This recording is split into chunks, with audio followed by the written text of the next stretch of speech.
Diaspora Haïti, c'est toute nouvelle la caille. Depuis le 7 juillet dernier et le magnifique présidentiel du président Jovenel Moïse, Diaspora Haïti TV est mobilisée pour mieux vous informer. Dès que cela en vaut la peine, nous vous donnons les dernières informations sur l'évolution de l'enquête, les révélations, mais également les zones d'ombre que nous essayons d'éclaircir. Avec les investigations menées en Haïti par notre correspondant Le Comte d'Or. Hey greffier, préparez-vous à recevoir une balle dans la tête. Ils vous ont donné un ordre et vous continuez à faire de la merde. Ceci est un extrait d'une plainte officielle déposée auprès de la police nationale et qui a été consultée par CNN. Des témoignages inédits de suspects clés, des tentatives mystérieuses d'influencer l'enquête et le danger aigu ressenti par les enquêteurs judiciaires alors qu'ils tentent de découvrir qui a assassiné le président. Et surtout, qui en a donné l'ordre, qui en sont les véritables commanditaires. Mais également avec le desk Diaspora Haïti TV et Peterson Hercule. Malgré son rôle essentiel dans les investigations, la justice n'a donc pas été autorisée à pénétrer dans le périmètre de la police pendant les premières heures. Cela soulève bien sûr le spectre d'une falsification de preuves. Sur Diaspora Haïti TV, vous ne manquerez rien de l'évolution de l'enquête.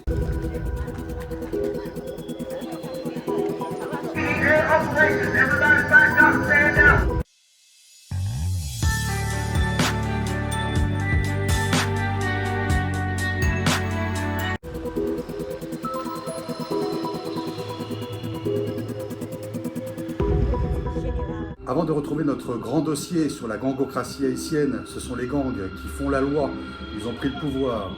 Nous allons retrouver l'ex-première dame d'Haïti, Martine Moïse, qui s'est confiée au micro de CNN et toujours dans un ton assez détaché, ce qui nous a un peu étonné. Elle n'a même pas évoqué les tortures qu'aurait subi son mari.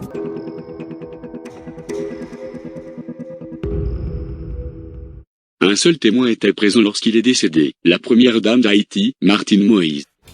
Madame First Lady, how are you? Flanquée de sa sécurité privée, elle a accepté de passer devant la caméra pour la première fois, avec sa version d'une tragédie qui l'a secouée. Vous avez la sécurité armée ici à cette interview. On nous a demandé et nous avons accepté de ne pas divulguer l'endroit où nous sommes. De toute évidence, vous pensez au moins aux menaces qui pèsent sur votre vie. Avez-vous l'impression que votre vie en ce moment est terminée? Y a-t-il un risque? Oui, parce que je n'étais pas censée être en vie lorsque c'est arrivé. Notre longue conversation a basculé entre le créole haïtien et l'anglais, Martine Moïse décrivant la scène dans les moindres détails. Que s'est-il passé la nuit où son mari a été tué? Il était environ 1h du matin. Elle dit que lorsque le carnage a commencé, ce n'était pas quelque chose de petit. C'était les bruits des armes automatiques, des impacts de balles, qui marquaient encore l'enceinte au moment où elle et son mari se cachaient dans leur chambre. Mais quelques minutes plus tard, elle dit que la porte a volé en éclats, et que des coups de feu ont éclaté. Et au début, seule, elle a été frappée, face contre terre, et elle saignait. Elle revoit une dizaine d'hommes, saccageant la pièce, cherchant quelque chose de précis. Ils sont venus chercher quelque chose parce que je les ai entendus dire, ce n'est pas ça, ce n'est pas ça, le voilà. Ce qui signifie qu'ils ont trouvé ce qu'ils cherchaient. Elle ne sait pas ce qu'ils ont trouvé. Mais après, Martine Moïse s'est approchée de son mari, toujours en vie à ce stade. Un homme a téléphoné. Cette personne a appelé quelqu'un et a décrit à quoi ressemblait mon mari en disant qu'il était grand, maigre et noir. Peut-être que la personne au téléphone a confirmé au tireur. C'était lui, et ils lui ont tiré dessus par terre. Le président était mort et les assaillants sont partis peu de temps après que Martine Moïse ait cru qu'il pensait qu'elle était morte, trop gravement blessée. Elle se souleva. Quand vous vous êtes levé, avez-vous vu qu'il était mort? Lui avez-vous dit quelque chose? Did you say anything to him? J'ai dit quelque chose. Je lui disais quand il était vivant, nous sommes mariés pour le meilleur ou pour le pire. We are married for better or worse. Son côté gauche saignait, son bras droit a été déchiqueté par les coups de feu. Elle est finalement emmenée hors de la maison par la police et arrive à une conclusion rapide. Les dizaines de gardes de sécurité, normalement sur place pour protéger le président, ont soit laissé entrer les assaillants, soit abandonné leur poste. Autre explication. Non. Elle dit, ils sont là pour protéger le président et le président est mort. Et ils sont introuvables. Elle était stupéfaite. Apparemment, aucun gardien n'a été blessé. Certains pensent que cela fait partie d'un complot bien plus vaste envers son mari. Lors des funérailles, vous avez dit, je cite, « Les rapaces sont toujours là, à nous regarder et à se moquer de nous. » Qu'est-ce que vous entendiez par là?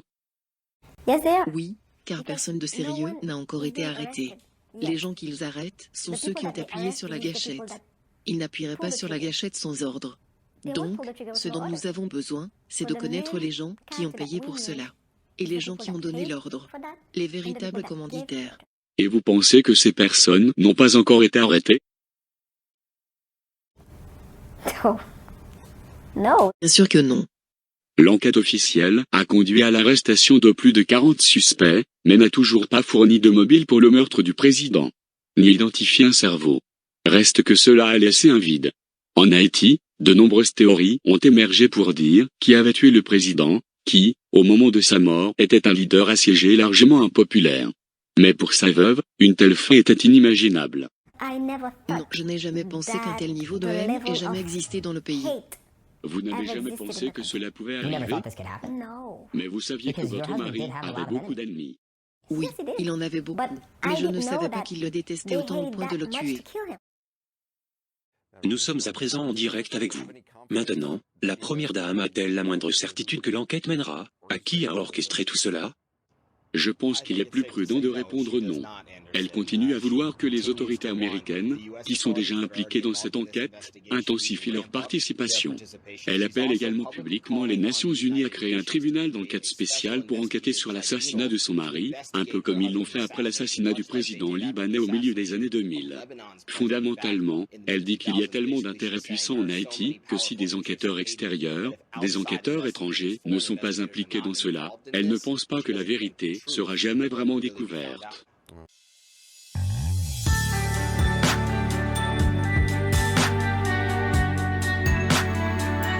Diaspora Haïti, c'est toute nouvelle la caille. Pendant ce temps, à Port-au-Prince, l'enquête se poursuit et le commissaire du gouvernement n'a eu de cesse de délivrer des mandats d'amener. De nouveaux ont été délivrés ces derniers jours. Nous faisons le point récapitulatif avec nos confrères de Télémétropole.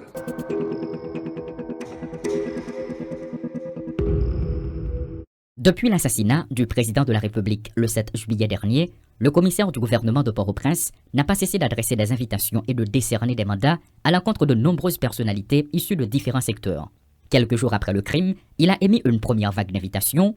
Les sénateurs Steven Benoît et Yuri Latortue, les hommes d'affaires Réginald Boulos et Dimitri Forbe, le chef de l'USGPN Dimitri Erard étaient visés. Puis, dans un souci d'accélérer l'enquête, le chef du parquet a décerné des interdictions de départ aux principaux responsables de la sécurité présidentielle, le commissaire de police Léandre Pierre Haussmann, responsable de l'ESP, de l'inspecteur principal Amazan-Paul Eddy, responsable du CATIM, le commissaire divisionnaire Jean Laguel Civil et Dimitri Erard de l'ESGPN. Des mandats d'amener ont été émis à l'encontre de l'ancien sénateur John Joël Joseph, de l'entrepreneur Rodolphe Jahar et d'un fonctionnaire révoqué de l'ULCC, Joseph Félix Badio. La juge Wendell Coctello est venue allonger la liste la semaine passée. La PNH a perquisitionné son domicile sans rien trouver. Dans l'intervalle, une note compromettante portant sa signature circule sur les réseaux sociaux et pourrait prouver son implication dans le complot si le document s'avère authentique. Cette semaine, d'autres noms sont venus s'ajouter à la liste des suspects ou des personnes dont le témoignage peut être capital. D'abord, le numéro 1 du PHTK, Liné Balthazar. Paraissant surpris, il a dit être à la disposition de la justice et a promis de répondre à toutes les questions qui lui seraient posées par les enquêteurs. Joint au téléphone, le commissaire du gouvernement a toutefois précisé que le mandat le concernant émanait de la direction de la police judiciaire. Également visés par des mandats d'amener, les pasteurs Gérald Bataille et Forge, l'ancien ministre de la Justice Paul Denis et Samir Andal. Aujourd'hui, on se demande qui seront les prochains. Le plus étonnant est sans doute l'extrême variété des profils, hommes politiques, religieux, entrepreneurs, juges, fonctionnaires évoqués. Un panel très hétéroclite et un assemblage qui peut paraître assez improbable au regard des observateurs avertis. Guy Tréchoisy et Rudolf Pierre-Louis pour Télémétropole.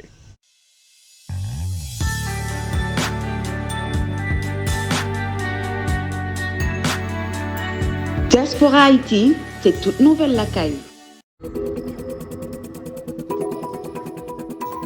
Et toujours concernant l'enquête, nos recoupements nous font dire qu'elle patine, piétine, pour ne pas dire autre chose.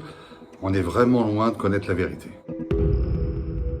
Près d'un mois après l'assassinat de Jovenel Moïse, les 44 personnes qui ont été arrêtées n'ont toujours pas comparu devant un juge. Le Miami Herald rappelle pourtant que la loi haïtienne prévoit un délai maximal de 48 heures entre l'arrestation et la comparution. Au lieu de cela, certains suspects commencent à être transférés au pénitencier national, la grande prison surpeuplée de Port-au-Prince. Tout se fait en dehors de la loi, fustige un avocat de la défense dans les colonnes du journal. Selon le Miami Herald, la Colombie et les États-Unis ont exprimé leurs vives inquiétudes concernant les conditions auxquelles sont soumis les détenus, dont certains auraient été torturés.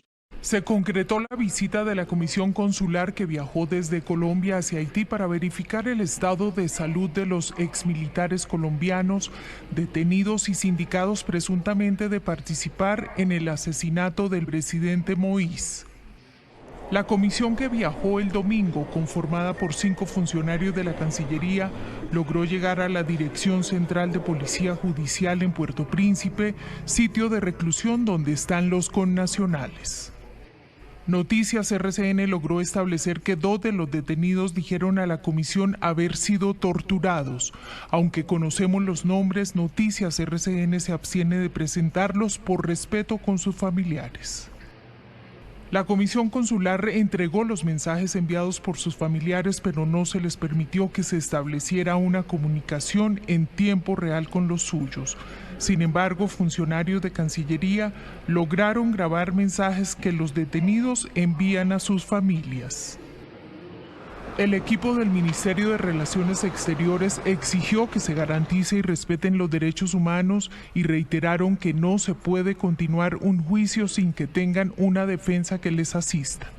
Los detenidos recibieron artículos de aseo y prendas de vestir. Par ailleurs, les avocats de certains ressortissants haïtiens ont accusé la police judiciaire de tout faire pour bâcler l'enquête en bafouant de manière flagrante les procédures pénales. S'ajoutent à cela les menaces de mort proférées à l'encontre de plusieurs juges en charge de l'enquête ou encore à l'encontre des greffiers qui étaient intervenus sur les lieux du drame. Nous vous en parlions déjà ici il y a quelques jours, ce qui fait de cette enquête non seulement l'affaire la plus médiatisée d'Haïti depuis un siècle, mais aussi la plus controversée dans sa résolution, conclut le quotidien américain. Et pendant ce temps, la classe politique n'arrive pas à trouver un nom qui pourrait assurer la présidence de transition. C'est ce qu'annonce le site Haiti Press Network. Pour l'instant, le pays n'a pas de président, seulement un premier ministre par intérim. Ariel Henry a désormais les coudées franches, estime le journal Le National. Et pourtant, il peine à montrer la direction qu'il veut donner au pays, constate de son côté le Nouvelliste. On sait que la priorité d'Ariel Henry est l'organisation d'élections générales. Mais comment y arriver? Pourra-t-il prendre des mesures drastiques pour combattre l'insécurité? Pendant la présidence de Jovenel Moïse, des individus soupçonnés d'être impliqués dans des massacres dans des quartiers populaires et dans la dilapidation de fonds publics n'ont jamais été inquiétés. Ariel Henry va-t-il continuer à les protéger? Et l'éditorialiste de conclure, le Premier ministre par intérim a le choix, ou de rester dans l'ombre de l'ancien président Jovenel Moïse, ou de s'armer de courage pour diriger le pays.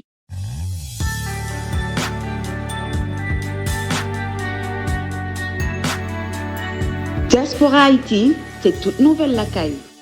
C'est donc l'heure pour nous d'ouvrir notre grand dossier sur la gangocratie haïtienne. Les gangs ont pris le pouvoir, d'autant plus depuis la disparition de Jovenel Moïse. Ils sèment la terreur partout. Et bien sûr, le Comte d'Or, vous êtes en direct de Port-au-Prince et vous nous expliquez, vous nous plantez le décor pour nous expliquer qu'il se livre une véritable guerre de territoire.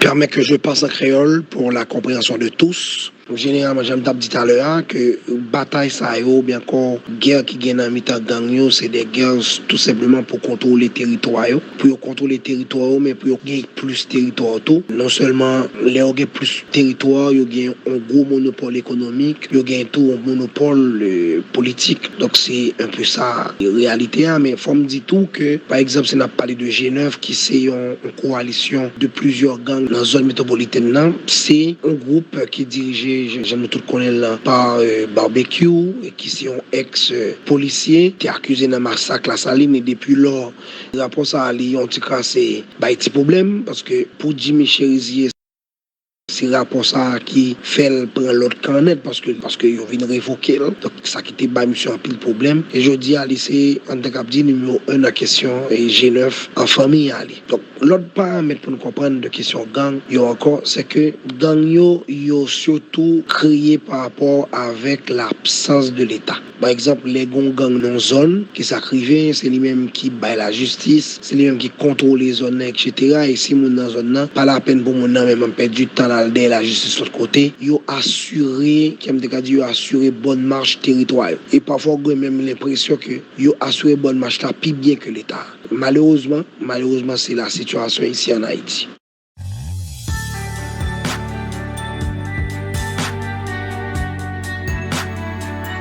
Diaspora Haïti, c'est toute nouvelle la caille. Et pour encore mieux comprendre cette réalité, regardez ce reportage de Radio-Canada.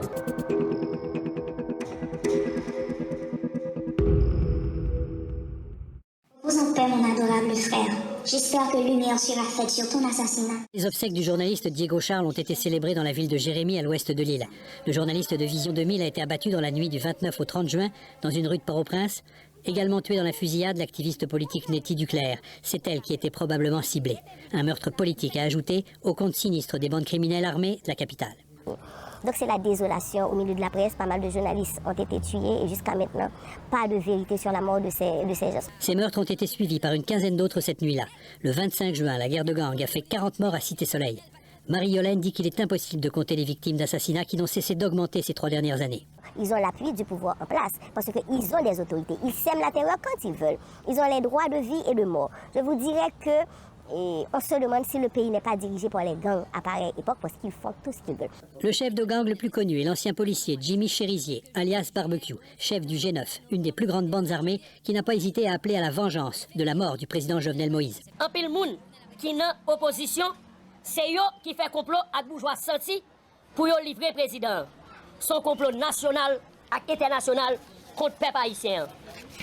N'a dit toute base, mobilisée. Oui, c'est devenu un acteur politique et on va regarder ses vidéos. Il a un discours sur ce qui doit se passer, un discours violent, mais certes, mais un discours quand même.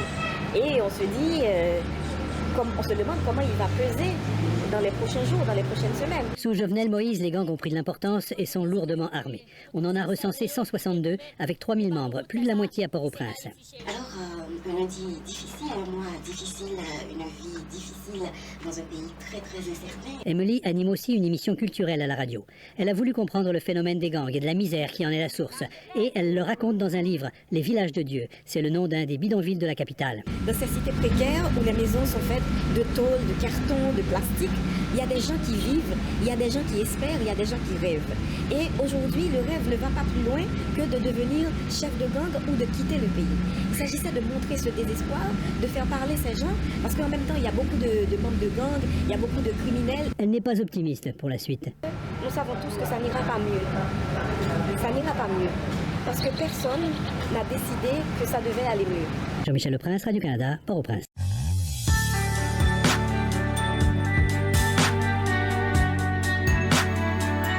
Diaspora Haïti, c'est toute nouvelle la caille. Nous y voilà, le gros du dossier, c'est certainement le plus beau et le plus complet reportage qui a été dédié à ce thème.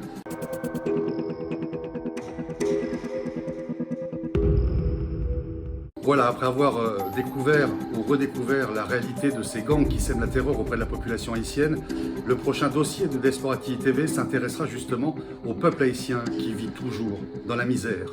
À nous, la prochaine fois.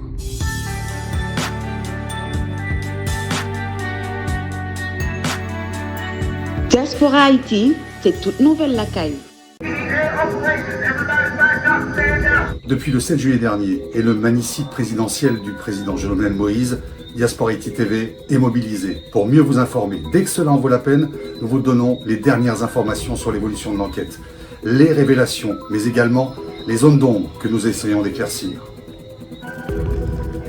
Avec les investigations menées en Haïti par notre correspondant Le Comte d'Or.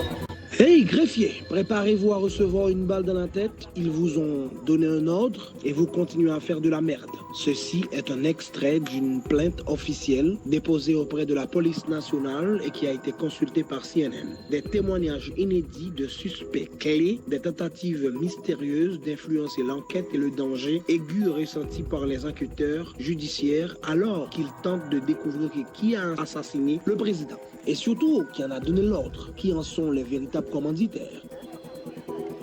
Mais également avec le desk Diaspora Haïti TV et Peterson Hercule. Malgré son rôle essentiel dans les investigations, la justice n'a donc pas été autorisée à pénétrer dans le périmètre de la police pendant les premières heures. Cela soulève bien sûr le spectre d'une falsification de preuves. Sur Diaspora Haïti TV, vous ne manquerez rien de l'évolution de l'enquête. Naoué prochain fois.